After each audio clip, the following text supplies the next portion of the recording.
देख रहे हैं educationbeats.com। एक मुलाकात की अगली कड़ी में हमारे साथ जुड़ रहे हैं लखनऊ से विशाल सिंह जी, जो कि फूडमैन के नाम से जाने जाते हैं। फूडमैन विशाल सिंह जी लखनऊ के सरकारी अस्पतालों में तीमारदारों के साथ ही बीमारों की बीते 14 वर्षों से निःशुल्क भोजन उपलब्ध कराने का काम कर रहे हैं। विशाल जी, बहुत बहुत स्वागत है आपका एजुकेशन बीट्स पर। विशाल जी, सबसे पहले हम आपसे ये जानना चाहेंगे कि आप कई अस्पतालों में रसोई चलाते हैं, ये सेवा आपको सुर्खियों में लाई, तो अब आपने पेटू अड्डा की शुरुआत की है, तो इसके चलते क्या कोशिश है आपकी? देखिए, अभी तक तो हम लोग बात कर रहे थे लोगों को भोजन कराने की, लेकिन अब हम बात कर रहे हैं लोगों को रोजगार देकर खुद भी रोटी कमाने की और दूसरों को भी रोटी देने की। तो इसी कड़ी में ये पेटू अड्डा की शुरुआत की गई और यहाँ पर हम लोगों ने गोमती नगर में एक इस्टेब्लिश किचन बनाई है। लखनऊ में ऐसी 5 किचन बनेंगी और एक किचन से 20 गाड़ियाँ रनअप करेंगी। तो इस तरह से लगभग 100 गाड़ियाँ रनअप करेगी। एक गाड़ी पे लगभग 4 लोग रहेंगे और इसका उद्देश्य है कि लखनऊ में लड़कों को रोजगार देना, हाइजीन और अच्छा खाना लाना। हमारी जो गाड़ियाँ हैं वो स्मार्ट सिटी को रिप्रेजेंट करेंगी। हम लोग भारत सरकार की एक मुहिम है फूड फेडरेशन ऑफ इंडिया की, safe food, share food, Joy food. इसके तहत जो भी खाना बचेगा वो गरीबों में बांटा जाएगा। और इसके अलावा यदि हमें पता लगता है कहीं पर शादी है या कुछ फंक्शन है और खाना बटा हुआ है और खाना सही है, तो वो भी हमारी ये गाड़ियाँ उन्हें पिक कर कर इन ज़रूरतमंद लोगों तक पहुँचाएंगी और इसके माध्यम से लखनऊ में लगभग 500 लोगों को रोजगार मिलेगा। बहुत अच्छी सोच है आपकी। हमारा आपसे अगला सवाल ये है कि आपका नाम फूडमैन कैसे पड़ा? देखिए, इसके लिए जो मैं सभी अस्पतालों में सेवा करता हूँ और ये सेवा दिखती तो बड़ी इजी है, लेकिन इसके पीछे बड़ा संघर्ष है क्योंकि कोई सरकारी व्यवस्था है हमारे पास नहीं है। रोज की लड़ाई होती है, कल का राशन कहाँ से आएगा। तो ये सेवा जो निरंतर 14 सालों से चलती चली आ रही है, इसी में कुछ अधिकारी वर्ग ने मेरे को नाम दिया कि फूडमैन हो तुम, तो वहीं से मीडिया ने उस नाम को कैच किया फूडमैन, और तब से ये फूडमैन एक नाम, एक टाइटल बन गया है। लेकिन इस फूडमैन नाम को आज बचाने के लिए रोज फाइट करनी पड़ रही है। मतलब किस तरीके की फाइट? कहीं से भी फोन आ जाता है कि हम भूखे हैं, हमें खाना दीजिए। बेसिकली उनको ये नहीं पता कि हम केवल अभी अस्पतालों में वर्क कर रहे हैं। अच्छा। सिर्फ अस्पतालों में। और अभी हम लोग मेडिकल कॉलेज लखनऊ, बलरामपुर अस्पताल और लोहिया संस्थान में 3 जगह लगभग 1000 लोग की भोजन सेवा कर रहे हैं। और इसी कड़ी में अभी हम लोगों ने एक अपनी पूरी युवाओं को जोड़कर एक सेना बनाई है, हंगर फ्री इंडिया फोर्स, भूख मुक्त भारत सेना। इसके माध्यम से पूरे भारत में हम लोग को कनेक्ट कर रहे हैं और इसके माध्यम से जो विचार है कि कोई भी आदमी भूखा ना सोए, उसको हम पूरा करें। आप मतलब जरूरतमंदों की सेवा करने का जो सुझाव था ना, ये कैसे आया आपने? देखिए, इसके पीछे थोड़ी दर्द भरी कहानी है। मेरे पिताजी गुड़गांव के अस्पताल में भर्ती थे और मेरे पास भी पैसे नहीं थे, तो बस ये भूख का दर्द मैंने देखा है। मैं भी इन अस्पतालों में भूखा रहा हूँ और जब संघर्ष कर रहा था तो कई कई किलोमीटर पैदल चलता था खाना खाने के लिए कि कहीं से मुझे कुछ खाना मिले।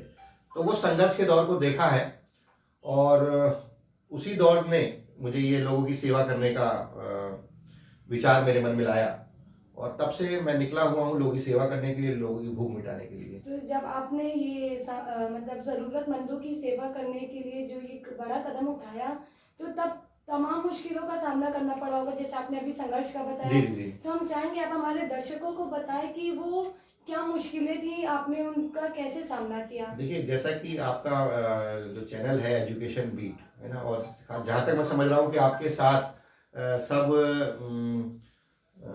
युवा ही जुड़े होंगे और एजुकेशन से जुड़े होंगे, और आज की डेट में युवा थोड़ा भ्रमित है, परेशान भी है कि लाइफ में हम क्या करेंगे।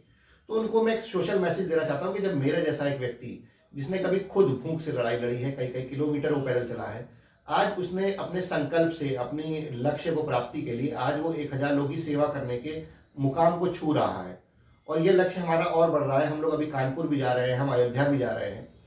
तो जीवन में कभी घबराइए नहीं, लक्ष्य लीजिए और उनकी उस चुनौती पर डटे रहिए। रोज दिक्कतें आती है, आज भी दिक्कत आती है, कल का खाना कहाँ से बनेगा। लेकिन कुछ ऐसा एक धीरे धीरे हम लोगों ने एक व्यवस्था की है कि लोग अपना जन्मदिन बनाते हैं यहाँ पर, शादी की वर्षगांठ बनाते हैं, किसी की याद में आकर यहाँ पे लोगों की भोजन सेवा करते हैं। तो आज वही विचार लोगों को इस 14 साल में जो मैंने एक लोगों से प्यार कमाया, एक आशीर्वाद कमाया, आज लोग धीरे धीरे, आज समाज जुड़ गया है। अगर आज ये मैं कहूँ कि ये सेवा मैं चला रहा हूँ तो मैं झूठ बोलूंगा। आज समाज के माध्यम से ये सेवा हो रही है लेकिन चूंकि हमारी कुछ सरकारी मदद नहीं है तो इसलिए रोज संघर्ष करना पड़ता है कि कल की व्यवस्था, लेकिन चूंकि ये परमात्मा का काम है और मैं ये कहता हूँ यही इबादत है, यही पूजा है। तो अगर मान लीजिए आप इन जरूरतमंदों की सेवा करेंगे तो यही परमात्मा के प्रति आपका समर्पण होगा, और जब परमात्मा के प्रति आपका समर्पण होगा तो परमात्मा आपके सारे रास्ते खुद बनाता चलेगा। कोरोना काल में लॉकडाउन के समय आपने जरूरतमंदों की सहायता किस तरह से की? देखिए बड़ा मुश्किल दौर था जी। जब सब लोग अपने डर के कारण, इस महाबीमारी के कारण अपने घर में कैद होने को मजबूर हो गए थे और रोज भयानक खबरें आ रही थी कि वायरस है और लोग, तो सबसे पहली दिक्कत तो ये आई कि मेरे को मेरे घर वालों ने ही, क्योंकि मैं भी किसी का पति हूँ, मेरा भी बच्चा है, मेरी भी माँ है, तो पहले तो मुझे ही घर से नहीं निकलने दिया जा रहा था। तो सबसे पहले लड़ाई तो यहाँ से आई, लेकिन हम निकले। हमने समझाया कि यदि सब लोग अगर घर में रुक जाएंगे तो बहुत भयानक स्थिति हो जाएगी।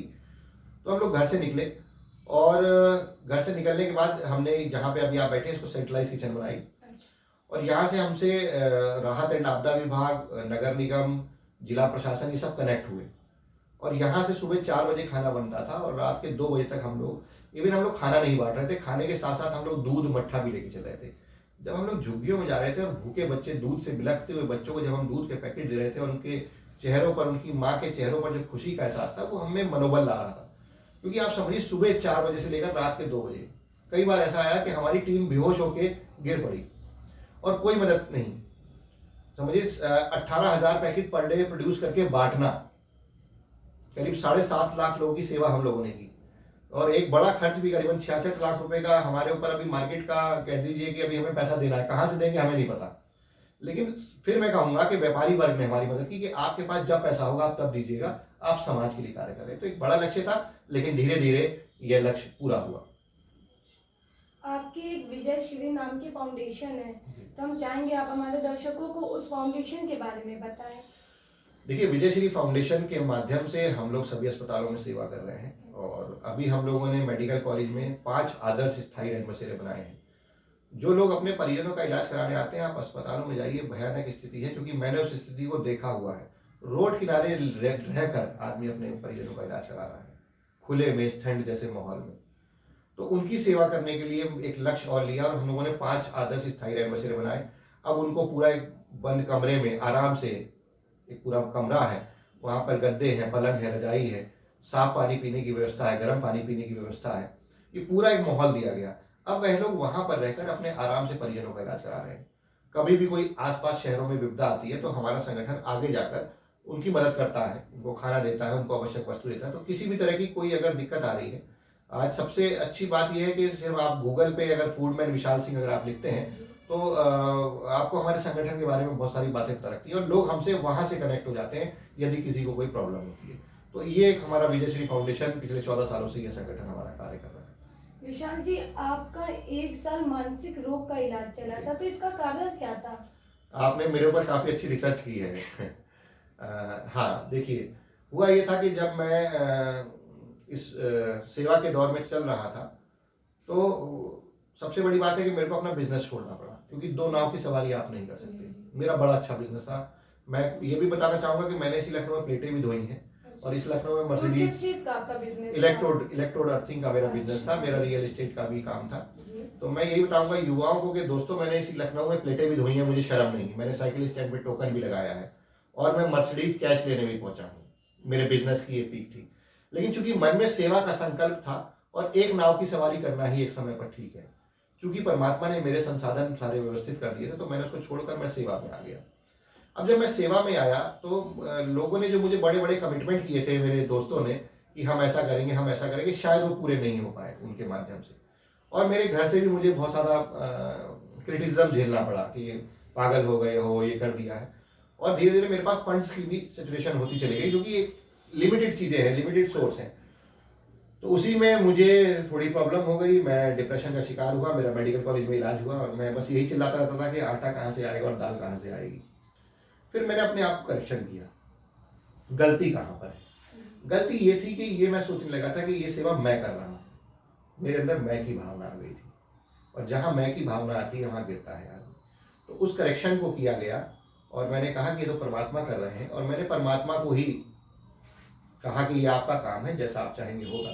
फिर वहाँ से जो करेक्शन किया गया वहाँ से लोग जुड़ते चले गए और आज ये है कि लखनऊ के 3 अस्पतालों में हम लोग सेवा कर रहे हैं और इवन भारत के और शहरों में भी हम ये सेवा शुरू करने जा रहे हैं। बहुत अच्छी सोच है आपकी। तो इतना सब होने के बाद आप एक बार फिर दोबारा उठे और ज़रूरतमंदों की मदद की ओर आपने कदम बढ़ाया, तो इतना बुलंद हौसला आपके अंदर कैसे आया? देखिए, अगर आपने लाइफ में कुछ दर्द सहा होगा, मैं अपने बारे में छोटी सी बात बताऊंगा। मैं एक साधारण परिवार का बच्चा हूँ। मेरे पिताजी एक सरकारी एम्प्लॉय थे और मैंने उस दर्द को भी सहा है, मैंने उस रईसी के दौर को भी देखा है। बस फर्क ये है कि मैंने अपने आप को लिमिटेड संसाधनों को जाना कि जितना मेरे को चाहिए था उससे बहुत ज़्यादा मुझे मिला। लोग और ज़्यादा के चक्कर में परेशान रहते हैं। आज लखनऊ में सबसे अच्छी जगह पर मेरा मकान है, जो एक संसाधन होना चाहिए वो मेरे पास एक गाड़ी है, मेरे पास एक परिवार है, जो सब कुछ होना चाहिए। और ज़्यादा में आदमी अपने आप को बिजी करता रहता है और समाज के लिए कुछ नहीं कर पाता। मेरा ये मानना है कि आपने मानव योनि में जन्म लिया है और इससे अच्छी योनि और कोई नहीं हो सकती।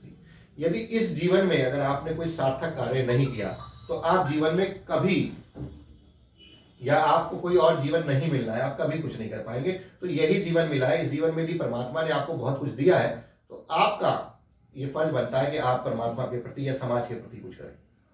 विशाल जी, हम चाहेंगे कि आप हमारे इस प्रोग्राम को देख रहे दर्शक को प्रेरणा दें। साथियों, मैं अक्सर आपके चैनल एजुकेशन बीट्स को मैं अक्सर देखता रहता हूं और काफ़ी सार्थक बातें आप लोग करते रहते हैं, सामाजिक मुद्दों को आप लोग उठाते हैं। आपके चैनल के माध्यम से मैं युवाओं को एक बात ये कहना चाहता हूं कि जीवन में कभी घबराइए नहीं। मैं फिर इस बात को दोहराऊंगा कि यदि मेरे जैसा लड़का यदि जीवन में कुछ कर सकता है तो आप तो बहुत कुछ कर सकते हैं। और अगर आपको इस मिशन से जुड़ना है तो मैं कहूँगा कि आइए, मुझे आप सबकी ज़रूरत है। आप कुछ मुट्ठी राशन से हमारी मदद कर सकते हैं। मेरा नंबर है 9935888887। आप इस पर कनेक्ट हो सकते हैं। आप कुछ मुट्ठी राशन का सहयोग कर सकते हैं। आप अपना जन्मदिन, शादी की वर्षगांठ या किसी की याद में यहाँ पर आकर उनको भोजन करा सकते हैं। आप जैसे यदि साथी जुड़ेंगे तो अभी हम लोग 1000 लोगों को भोजन करा रहे हैं। कल हो सकता है ये 1 लाख हो, कल हो सकता है 10 लाख हो। मैं पुनः एक बार आपके एजुकेशनल बीट को धन्यवाद दूंगा और लोगों से कहूँगा, युवाओं से कहूँगा खासतौर पे, आगे बढ़िए, मन में लक्ष्य लीजिए, लेकिन उस लक्ष्य में ये भी साथ में लीजिए कि यदि हम संपन्न होंगे तो हम समाज के प्रति अपने दायित्वों की पूर्ति करेंगे। बहुत बहुत धन्यवाद। विशाल जी, आपकी कोशिशें आगे भी रंग लाए, आपको अपने लक्ष्य में सफलता प्राप्त हो। एजुकेशन बीट्स की तरफ से मैं आपको यही शुभकामनाएं देती हूं और हमारे इस प्रोग्राम को देख रहे दर्शकों से भी यही आशा करती हूं कि विशाल सिंह जी जैसे महान व्यक्ति से वे प्रेरणा लें और समाज के हित में कदम बढ़ाएं। खैर, हम आपसे फिर मिलेंगे एक मुलाकात की अगली कड़ी में एक नए शख्सियत के साथ। तब तक के लिए नमस्कार। एक मुलाकात के अगले एपिसोड में फिर मिलेंगे एक नई शख्सियत के साथ। जुड़े रहिए एजुकेशन बीट्स के साथ।